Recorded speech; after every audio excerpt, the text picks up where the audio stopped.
okay. Lisod kay sundan tong mga naunang speakers, no? Labi na si Ma'am Julie. I learned so much. And of course, si Ate Jo. Asa si Ate Jo? Lisod kay sundan, okay? But daghan kong nakatunan, okay? For the, kabalo mo, I have been sitting in events such as this for the last 6 years. Okay? And first time na ako makadungog, mamaligya o fourth year, kunya ang iyahang pagbaligya, kaon mo fourth year, aron malami. Okay. First time na ako, okay lang mo. Okay lang mo. Karang naglibog mo no, ako bagit ni. Pwede i-off ni. So wala ko kasabot kung ma-offend ko or unsa ba. Ako ni. Okay. Karang manggod, syempre edited naman good na, no? Pero si Ate Jo, pa mo ni siyang tinuod, mo ni siyang mas guwapa. Okay, pwede palakpakan natin itong mga kaugalingon. May gabi sa tanan, thank you so much to our MC for the night, Ron. Ano din, palakpakan na to, si Sir Ron. And thank you so much for that, Sir Ron, no? We have been working for quite some time. He's one of those very few people that I worked with when we were just starting in Cebu City. So for the people I'm meeting for the first time, okay, can I see the hands of those people I'm meeting for the first time? Okay, may gabi and welcome to Riway International. My name is Faith, okay, and I'm originally from Cebu, but I am now, okay, turning into a Cebuana, okay, because I am now Cebu-based, okay, to be, just to let everybody know, okay. But I won't be giving my address, kay basi unyag manuktok mo sa akong balay, magdala mong prospect dito, okay. So, may gabi sa tanan, nakakauntanan? Yes! Okay, ganina, grabe ninyong bahakhak. Karoon kayo murag nangaluya mong tanan. So, kapag kinabuhat ni Ate Jo, dili na ko to kaya, okay? Kaya kung mag-inato ko, mag-unsa na lang tang tanan. So, iya hatong role, okay? But do you feel blessed so far? Yes! Yes, you know, I learned so much. We were reminded by Ma'am Julie ganina how God communicates with us through trials, no? Yes. Tama. Kaya kung puro na pahalipay, we tend to forget, okay? But then through trials, that is, I believe, the moments where God is most active in our lives. True. Okay? Pwede palakpakan natin sa mga. Okay, sabi. And of course, Ate Jo, okay, no? Ate Jo would always say nga, kamo graduhan mo ako dili. But you know, there is not a single moment nga mulingkod ko sa event nga dili ko nga sa kamaayo ni Ate Jo. Pwede palakpakan natin si Ate Jo. So, kinsay ganahan mo hugot kaya yung balik. Okay? Kinsay ganahan mo hugot o kinsay ganahan nga mutindog o balik. Okay? Tinuod yun na siyang ginaingon ni Ate Jo. So once again, I'll be sharing some. I won't hold you for long, okay? Because right now, I want to go straight, okay, to the more important things. But before anything, I have just actually gotten back from Singapore, okay, together with all the other Team Elite Pegasuses of the Philippines. So we were in Singapore for about 3 days for a 20-hour training with our CEO himself, Mr. Lee Hong, okay? And kanang mahibong gid ko mo nganong inanak mo tanaw. Ano sa matigwabahan mo, wala kang kasabot, okay? Wala kang kasabot yun. Mura mong mangaon, okay?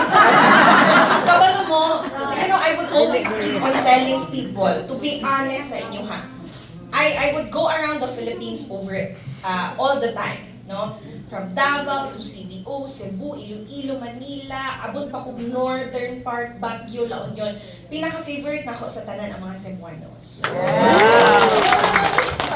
No, let me explain. Kaya kasi mayroon, ano na sila, favorite ko nuhay. Hindi ko daw favorite na ako, okay? And for the people I'm meeting for the first time, ganong favorite na ako ang Cebuanos, okay?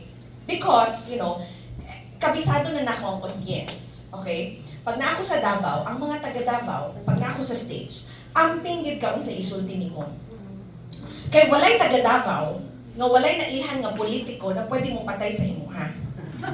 Okay, ana ang mga tao sa Mindanao, kailar ba na ako si ano-ano, so hindi ka mag-amping pag naka sa Davao. Okay? Karon, ato kung Iloilo, okay, ang mga Ilonggo, kung may mga Ilonggo din okay, ang mga Ilonggo, mga sweet na sila. Tama ba? Okay, ayaw ka na sila musulti. You're so beautiful, we really like you, pero ayaw na siya i-take personally. Kaya pag talikod nimo, puro na libak ang ilang. Okay, so ayaw to. Pamilya lang, easy lang ka, pero ayaw yung to, okay? CDO, Cagayan de Oro, City of Friendship. Ay mga taga Cagayan de Oro, diri. Wala ko'y maingon sa mga Cagayan de Oro. Wala lang, mga boring, wala akong maingon, okay? Basta kayo, muna na sila, okay? Manila, pinaka-challenging ang Manila for me. Kaya nga naman, ang mga Manila, mga Tagalog, sila ang pinaka-maayo sa ilahang pananaw. Okay, tama ba? So mga superior na sila. So wala kang iingon nga, dili sila mas kuyaw sa inyo. Okay, tama ba? Wala yung mga Tagalog, okay? Favorite na ko ang mga Cebuano nga naman, unlike sa mga Ilonggo nga, gabi kay manlibak, okay? Ako, views lang ako niya, it does not represent the company, okay? So, hindi lang ko sa tinuod, okay? Kaya 6 years naman ako na kinabuhat, tama ba? Unlike sa mga taga Mindanao, sige na kan i-threaten, kasi kailan nila ng mga politiko nila. Unlike sa mga taga Manila nga, gabi ka superiority complex. Favorite na ako ang Cebu because ang mga Cebu mutukan gila sa imo ha. Kung pangit ka, pangit ka. Dili sila mag-atik-atik sa imo ang atubangan. Cebuanos are the most direct, straightforward, but I would say honest people. Pwede palakpakan na ito ang mga Cebuanos. Okay, so kung unsa na ilang ginapakita, tinud-anay gyud na. Tama ba? Yes! Okay, so muna. Karon nga, I have chosen, okay, I am choosing to reside in Cebu right now. Okay? So you will be seeing a lot of me in the next coming weeks, in the next coming months. Would that be okay? Yes! Okay, so tawad-tawad na lang kung dagon. Ako ba narinig yun ako masakta ng ilang now, but nonetheless, okay, we just got back from Singapore. And before I proceed with my sharing, I just want to share something. Because we all know that Riway International is actually based in Singapore. Our headquarters is in Singapore. And so for distributors, especially leaders, we would frequent Singapore the last time. Okay, tama ba? Perminti na mi sa Singapore. Okay, hila siya paminawon, pero perminti na gid mi. And the last time, prior to the pandemic, for me especially, I would fly in, fly out a lot of times in Singapore. Meaning, I would take the first flight from Manila to Singapore just to attend a lunch meeting or maybe a 2 to 3 hour meeting and then take the last flight back to Manila. Okay, so that's how it's always been, okay? So, coming back to Singapore this time, after 3 years into the pandemic, okay? To be honest, okay, nato nangutan na sa ako at katapad na ako sa aeroplano on my way to Singapore. Ano siya, is it your first time going to Singapore? Naitaas akong kilay. Okay, inita ko akong tingog. Sabi ko, no! Okay, ganang pinahilas kayo ba? Hindi. Because, I would always frequent Singapore. And to be honest, I always thought that Singapore no longer had anything to offer to me. Meaning to say, wala pa'y corner sa Singapore nga wala na akong makita. Okay, that's what I was thinking. So, kini nga previous nga trip, okay, kanang excited ko mo training. But I wasn't really that excited to see Singapore. Okay, inana gid na basta magkadugay ng kanang masikag dawat, mahimo na kang entitled, mahimo na kang hilas. Diri sa Riway, ang mga tao diri butan pero hilas. Okay, pwede palakpakan na ang mga leaders. Okay, palakpakan na to. Ate Jo, butan daw siya butan, mo na tawag na hilas. Okay, so I told my friend who now resides in Singapore, sabi ko, show me things I have not seen yet. Okay, diba? And I was very much surprised to find out that Singapore actually has this place na murag similar to Manila Bay. Okay, pero of course, without the pollution.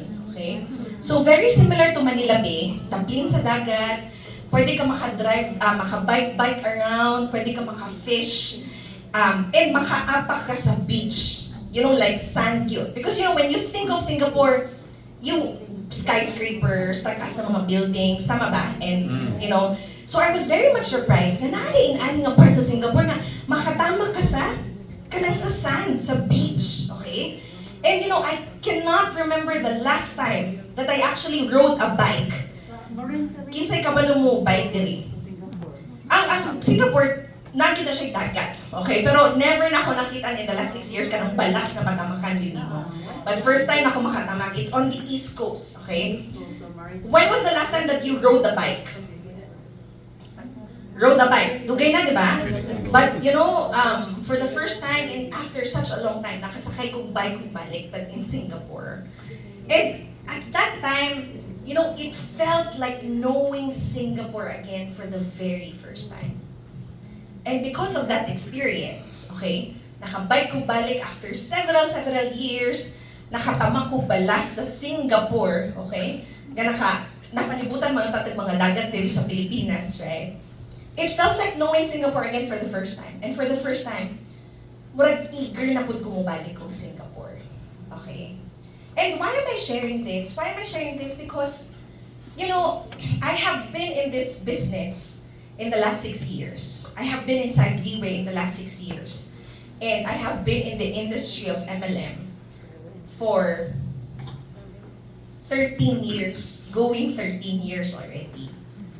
And sometimes I cannot help but ask myself, why do we need to keep on doing the things that we are doing? Why do we need to keep on going? Because you know, when you keep on doing things over and over again, sometimes it loses its value. Or sometimes you lose excitement. Okay? Is it just me or kamupod?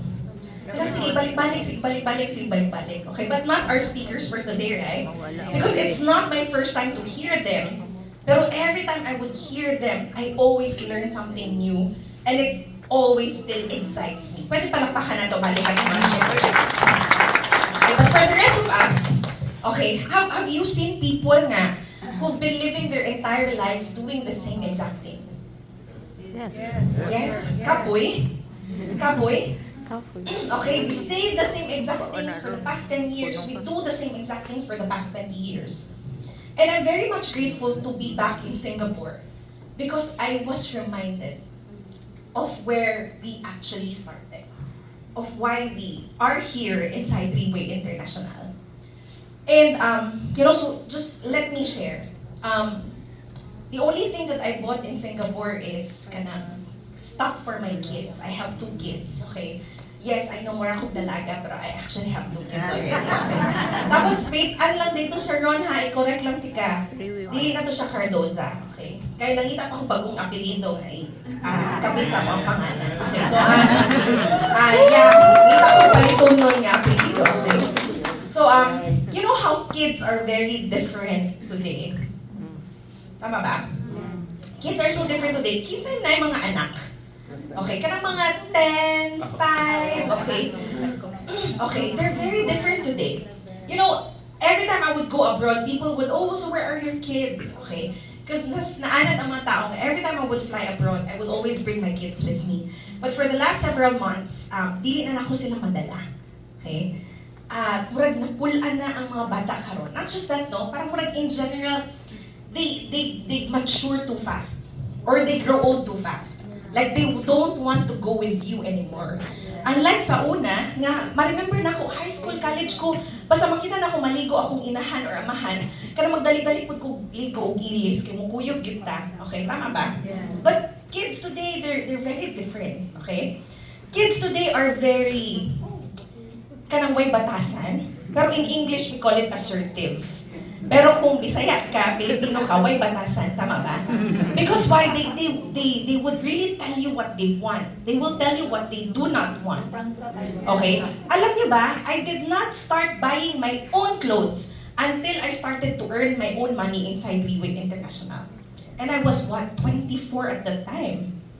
But today, my 10, 11-year-old daughter, okay, dili na nimo siya pwede palitan og sinina niya, kay siya na ang magbuot. So one time, I heard, I cannot buy clothes anymore for her. Ang palito na ako, notebook, okay, mga inana. Cannot buy clothes for her anymore because one time I heard that, ipalitan siya sinina sa iyang lola. And then, Alec, how come you don't wear the clothes that I buy? Why did I ask you to buy them? Okay, inana, di ba? Assertive. Because she knows what she wants. Okay? Kumbaga, why batasan? Okay, so Bisaya pa. So kids today are very much different. They would call you by your first name. Okay? So, assertive way batasan. I mean, it's sa ilaha, wala lang na. But that's just how they're growing up. Okay? They're very different in a sense nga. Ang mga bata karon, miski nga dili nimo tudluan ang samang pagtuplok og cellphone, they know how to control gadgets.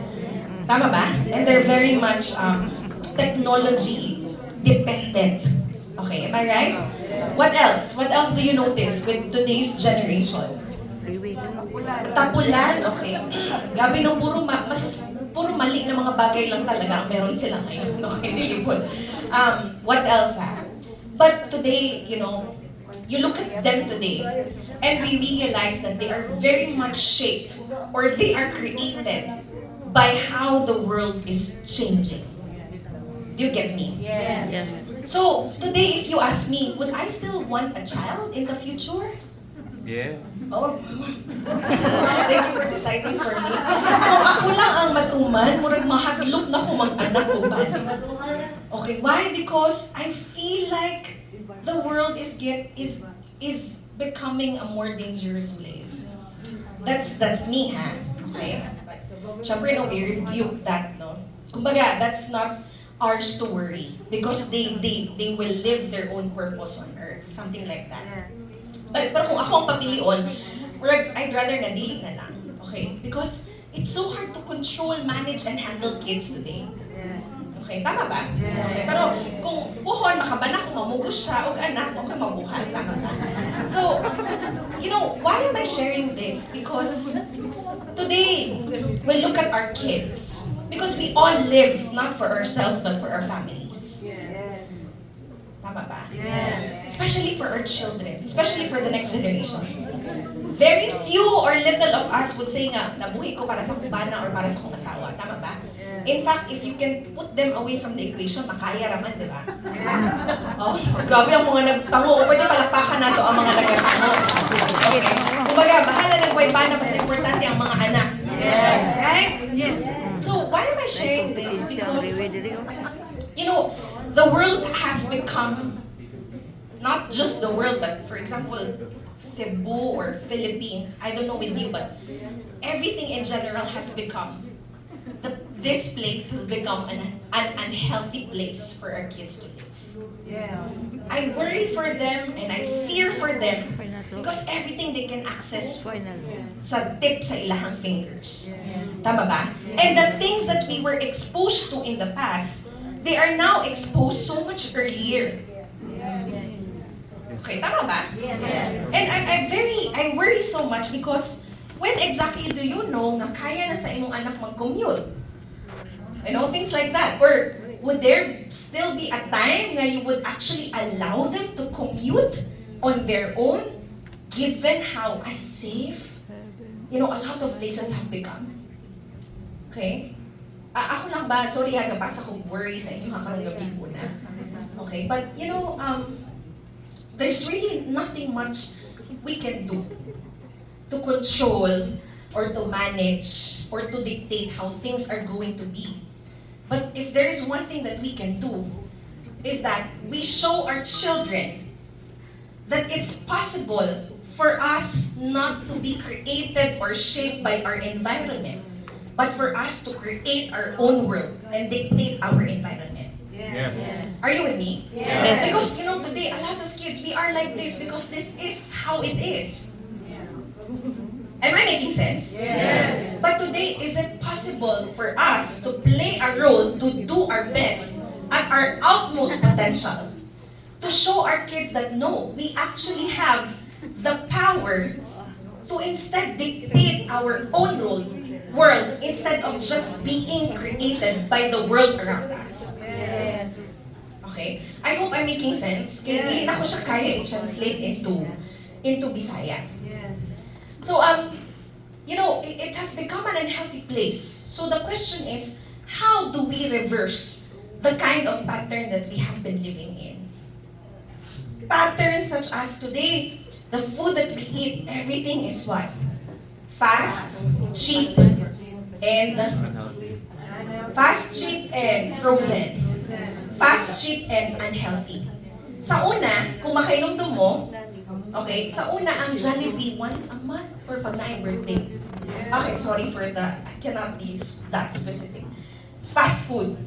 Sa una, ang fast food is mahimo siyang treat. pag pasar ka ani nga exam, pag na-high birthday, pag na big events. Tama ba? Sa una, ang soft drinks, ihatag sa imo ha pag kalinturahon ka. Tama ba? Pag hilantan ka. Kalintura magud sa mo ha. Pag nakahilanat. But today, fast, cheap, and unhealthy has become a day-to-day normal for all of us. And that is why the world today has become an unhealthy place because of the patterns, because we are allowing the world to create us instead of dictating the kind of world that we want for ourselves and for the next generation. Am I making sense? Yes. Hadlo karon no? Like for people with kids today who have their own gadgets. Okay? Nakasulay na mag-check sa history sa Google or Safari sa inyong mga anak. Dahil password. Ako, dili ko mo gumit. Kaya mas okay pa siguro na di ko makabalo. Kung sige, ginatanaw nila. Okay, tama ba? O, tapos sa mga bata karon may ingon dahil, privacy. Okay, sumbong ticket DSWD. Okay, tama ba? So, the point is that today, if we want to create a more secure place for the next generation, then we have to be able to play our best, to do our best, to create the world instead of allowing the world to create us. And I think there is no better place to do that but inside Riway International. You see, why am I sharing this? You know, all of the speakers earlier, they all have one common denominator, including Ron and I, Ma'am Julie and Ate Jo and our presenter. And the common denominator is that, you know, all of the brokenness and all of the ugly parts of our lives are what have brought us to where we are today. Are you with me? Yes. You know, because I'm meeting a lot for the first time, and we have a very important event happening soon. Allow me to just take you back to why we are here. Why Ma'am Julie is here, why Ma'am Jo is here, and the rest of the leaders are here inside Riway International. You see, why exactly am I in Riway? I grew up having my father as my hero. Okay? He was 5'11" tall, okay? Brusko, kaya nga naman policeman, okay? Brusko, may kay modula o billiards. Bata pa lang ko, ako mga classmates sa elementary kay siya ang crush maghatod-sundo sa ako sa school. So can you just picture how tall and dark and handsome my father was, okay? So I grew up having him as my hero. So, maayo kayo ng pagkatao, tanang makaila sa iyo mo, yun yun butan, babaero lang. Okay? But it all changed a lot, kanang having an image of a hero when he started to suffer with his complete complications of diabetes. So before he died, maka-remember did go 16 ka different tablets of maintenance. Before he died, weekly siya ginakuhaan og water gikan sa iyahang lungs. Before he died, he was on dialysis for about 2 years, 3 times a week. Before he died, I witnessed him from that image of Superman or Batman or whatever you call it into an image of kanang skeleton nga buhi. That's how he died. Before he died, perminti ko makadungog sa iya ha. Pag maayon ako ang mata, kasi mabulag di ay ka, no? Pwede ka mabulag pag nakay diabetes. Di na siya kakita. Before siya namatay, yan ginabalik-balik o ingon. Pag maayon ako, mag-gardening na ta. Okay? Dito na daw siya mukuha o food kanang sa iyahang backyard na pagkaon. Now, I am sharing this with all of you, not to ask for sympathy or empathy kay human naman. Tama ba? It's not me asking for empathy or sympathy because kami may nalubog sa utang. Tama ba? So, the empathy and sympathy now, it cannot do anything or it cannot change anymore anything from the past. So, but why am I sharing you this? Because that is one of the most vital part of why I am inside Riway and why we continue to do Riway. it's because of the most ugly parts. It's because of the most broken parts of our past. And we are here, tama ba? The leaders of Riway International. Pwede bang palakpakan natin ang leaders of Riway International? Because we are who we are today. It's because of those ugly moments that have led us to where we are today. True. And we are where we are today. We cannot change the past, but we know that we can change the future. And we can break whatever cycle and pattern we are stuck with. Yes. Are you with me? Yes. So today, why are we inside Riway? You know, it's never about just simply earning money.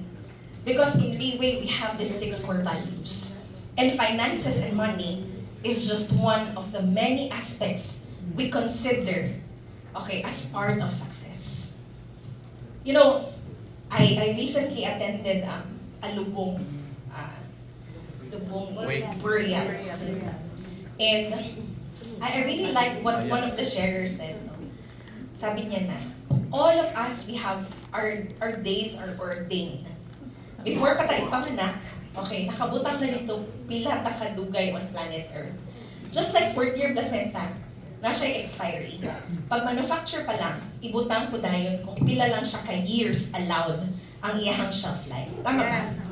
Our days are ordained already, okay? But thing is that even though we know that our lives are going to end at some point, why exactly are we here? And then she said that we have to make very careful assessments of our lives because we only live once. Okay? And I believe that because we only live once, we have to not waste it and know our purpose in our lives. Yes. See, we only live once.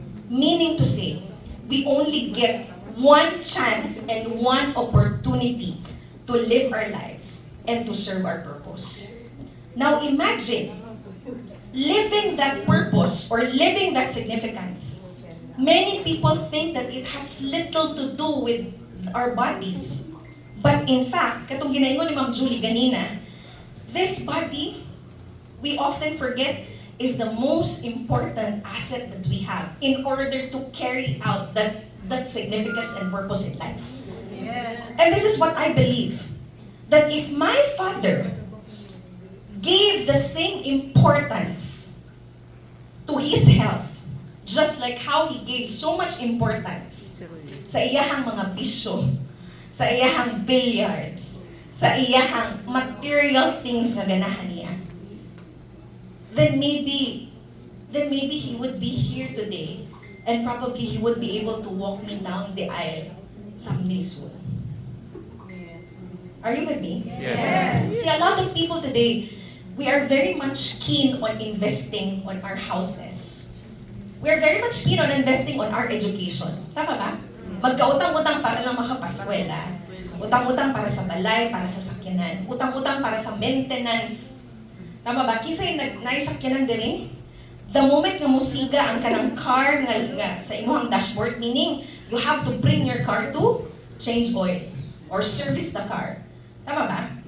But only few of us would actually give that kind of importance to our bodies. And the body, more than the intricate dynamic of the organs and trillions of cells that make us functional every single day, the body is important because it's the vessel that carries the soul. Yes. Okay, are you with me? Yes. So, changing the patterns or paving the way for the next generation. We are here because we have come from the past, from a past of brokenness and ugly moments. And today, for the people who are coming in for the first time, Riway International is, yes, an MLM, a multi-level marketing company. And without you telling me, I know, it's a very unlikely place to want to be a good person. Tama ba? Katong ginaingon ni Ate Jo ganina. Unsa ingon niya nga nahimo na siyang maayong tao karon. And if we do not understand how Riway works, lisod siya tuuhan. Because MLM in Philippine setting is a place for people who are so good at scamming others. Okay, tama ba? But believe me or not, MLM may be an unlikely place, But Riway International is that place where we have become better people. It's a place where we are able to change, break the pattern, and pave a new way for the next generation. That is Riway International. Pwede bang palakpakan natin sa Riway International? I feel so blessed to be here. And 2023 is February. It's only the beginning of the year. Are you excited for what's to come this year? Yes. Very excited. Okay, very excited. And right now, we're not only trying to help people create better and healthier choices for themselves, but this is actually a place where we're able to take people to their utmost best version of themselves. Tama ba? You know, this coming Feb 11, Saturday, 5 days from now, there's a very important event happening at the waterfront, Lahug City. And what is that? Okay, that's our leadership. Lahug, yes, waterfront Lahug. And that's our leadership training seminar. And this seminar, I tell you, it took us 6 years before we were able to somehow understand how to start and build the business. Tama ba? 6 years. But you know what happened in Singapore? Is that all of the experiences and learnings and knowledge of our CEO himself is summarized into these 12 topics. Meaning to say that for people who are coming in today, it will not take you 6 years to become successful in the business. It will no longer take you a decade to become successful in the business. Because today, all you need to do is simply sit down and empty your cup and duplicate, and then you become successful. And whatever hardships and failures we went through in the last 6 years of trying to build and grow Riway Philippines, you will not have to go through them anymore. And that's through the LTS this coming Feb 11. See, this Feb 11, it does not matter at which phase of the business you are at right now. Ibig sabihin, if you have been here for quite some time, then you come. Because it's never too late to rebuild and restart ourselves. Tama ba? Yes. If you are at that phase, ka nang nagasugod pa lang ka, then it is the best place for you to come. Why? Because if you want to become successful, then we have to be able to do things right from the very beginning. And if you are that person, maybe you are not yet in, but you are looking for that best opportunity that could help you and your family live better lives, especially at these uncertain times, tama ba? Then please do not miss this opportunity. You know, Riway, and this coming LTS, with all the topics covered, like what James has mentioned yesterday, you know, we follow people, or we follow a system, we follow a company, not exactly because of money. People do better, or people would want to do better at something, and it's not always because of money. Okay? For people who have been employed for quite some time, tama ba? Even if money is involved, sometimes you don't want to give your best. Why? Because there is nobody there that's putting value on you. So, dito daw, how do people become better at what they do? It's when they are following people who they see are very important and are people of value. And one of the examples given by James yesterday is, you know, the business development. They are not distributors, but they are part of the management. And James said that every time he would come down to Manila, okay, automatic, the moment he goes out of the airport, okay, the business development, for example, JD is always there, waiting for him. Kanang musundo yun sa iya, ha? Okay, tama ba? Kinsa diri na yung mga partner, makahuna-huna ka ba? Kinsa diri na yung bano or na yung asawa? Okay? Makahuna-huna ka kay ngano? Okay? James, who's not, you know, in any way in an intimate relationship, okay, is ginahatod sundo siya every single time sa airport. Baka una-una ka kung ikaw na kay bana karon, na kay asawa tas dili ka ginahatod sundo every single time, then are you really that important to this person? Okay, tama ba? Kaya katong mag-uyab pa mo, maka-remember mo, miski mag-ulan, magbagyo, ihatod sundo, gitbiya ka. So, James said that every single time, the PD would be there. And not just that, sunduon siya, automatic na ay Starbucks sa sakyanan. Tagduha. Kaya mamili siya hot or cold, or mamili siya kung saan na flavor. Okay? And why do we have to do this? It's not because of the money, but we do it.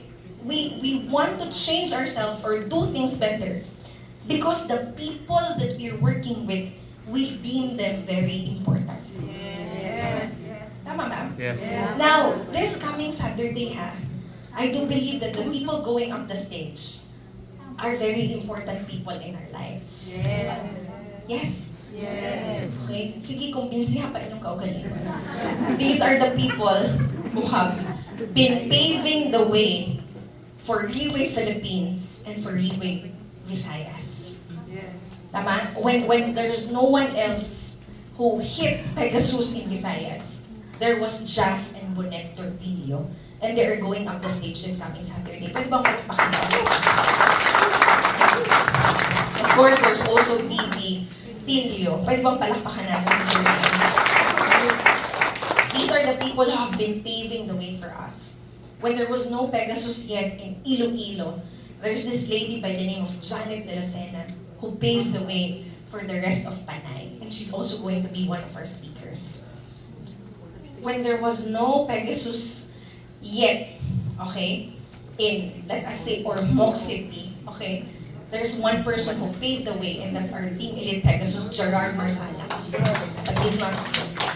These are people who have been doing things and making all these sacrifices. They don't have to, but they are doing it to show everybody that there is real success inside Riway International. And this coming Saturday, they're going up the stage. And I tell you, perminti na ninyo sila madunggan, but I tell you, if you come on Saturday, you will hear and see them like you have not seen them at all. Nga naman, for sure, they will be at their best this coming Saturday. Kabalo mo nga, no? Alam niyo kung bakit? Why? Miski pa 6 years na ninyo sila madunggan, this coming Saturday is going to be the best performance of their lives so far. Why? Kasi may nakataya ng 1 million Singaporean dollars. Okay, pwede mo palakpakan natin yan. So this coming Saturday, I don't want to say it, but I have to be truthful. Kaya mga Cebuano man tama ba? And this is the truth. That if we lose this Saturday, we lose the entire year and we lose the entire business. Because I do believe that the LTS this Saturday is being set as the fundamentals for Riway International. Ibig sabihin, for people who want to achieve success in the business, it does not matter what you have achieved or what you have not achieved in the past. Because this Saturday LTS is what? Day 1 for the rest of Riway International. Meaning to say that it's never too late. Does not matter when you're coming from. You are coming in the most perfect timing. And that is this coming February 11. So are you guys excited? Yes! Excited? Kami po excited kay sa una naman may magpahawd-hawd.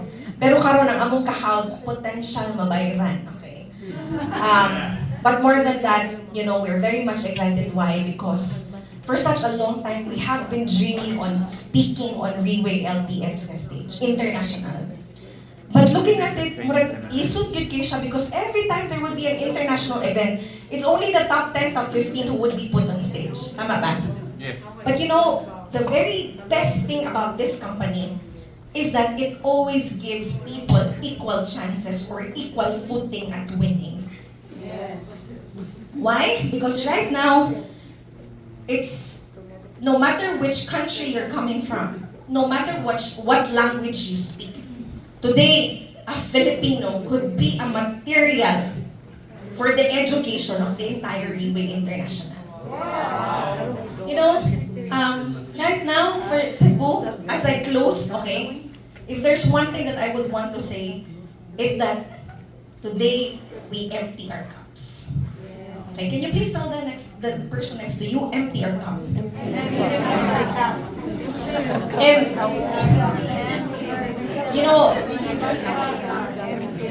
there's this one time na, nag-ingon ko sa audience, empty your cup.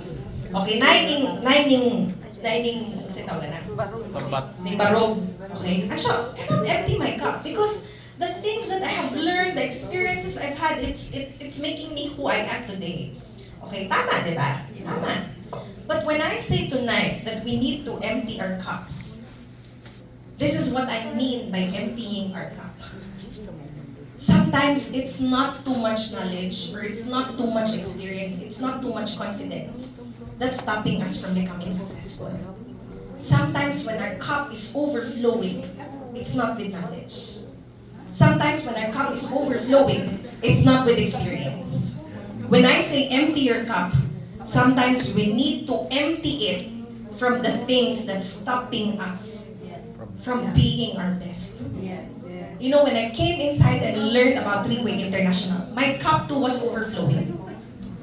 But it's not overflowing with knowledge or wisdom. My cup was overflowing with so much doubt and fear. My cup was overflowing with so much skepticism. My cup was overflowing with so much huna-huna nga, kaya ba gid ako ni? Deserving ba gid ko maging successful? Do I really have the ability to become successful? Sometimes you have to empty your cup. It's not because you know too much, but it's because you doubt your ability so much. So today, as we begin 2023, can we all empty our cups? Yes. Empty our cups and replace it this time with faith. Replace it this time with belief in our abilities. Can we replace it this time with hope that we too can become successful in this business? Yes. Okay? Today, if there is one message that I got from Singapore, from Mr. Lim Bonmong, is that today is the best time to become the best version of ourselves. Okay? Because who we are and what we invest in our bodies, on our minds, is exactly what we offer to the people who surround us. Yes. Okay? What we put on us, what we put in here is what we offer to others. So today you want successful business, then you have to have a successful organization. But we cannot have a successful team if we are not the successful leaders for our team. So today this is an invitation. Riway International is going to grow even bigger. Why? Because remember, the LTS is conquering the world. It's not conquering the Philippines. It's not conquering Cebu. It's conquering the world. Muna niya itong sige balik-balik, no? That one day soon, Filipinos will become world leaders. And this is an invitation for the people who would be willing to fly with us and conquer the world. Can I see the hands of those? Can I see the hands of those? If you are that person, first, become the best version of yourself. And it does not matter if you are on top of the organization or you are on the tail of the organization. You just have to simply be the best version of yourself. Because as you invest more, as you grow more, as you become better, as you become stronger, then I tell you, you will be put in a position where you deserve a very big organization. So this ends my sharing for tonight. And I'm very much excited because I tell you, di na mi katulog. Tama ba, Tito Jazz? Yes. Dibi? Tama ba? Wala na tayo tulog-tulog. Tama ba? Because 1 million Singaporean dollars. More than the learning, more than the education, it's actually the 1 million Singaporean dollars. Dili ko mamakak sa inyo ha, nga wala mi nag-apasana. Nag-apas ko yun ni Ana. Okay? So more than knowing our topics, okay, it's kung saan paggasto sa 1 million Singaporean dollars. Now, Waterfront Lahog, Faith, how many can we bring? I tell you ha, Riway is so generous, willing, and able. Tama ba? Yes. So, dili question kung pila ka bangko. Hayaan nyo na si Eric, kunwari wala si Eric dyan. Hindi tanong kung ilang seats ang ready. Okay? Because you know, Riway, willing and able. The question is, how many can you bring? Or would you be willing to bring? Because like I said, this coming Saturday, we are setting the fundamentals, and we are rebuilding our organization. That's this coming Saturday. And whoever wins, whoever brings the most number of people and educate the most number of people, then congratulations, because you will be the next champion of Riway Philippines. May gabi sa tanan, and God bless you. Thank you.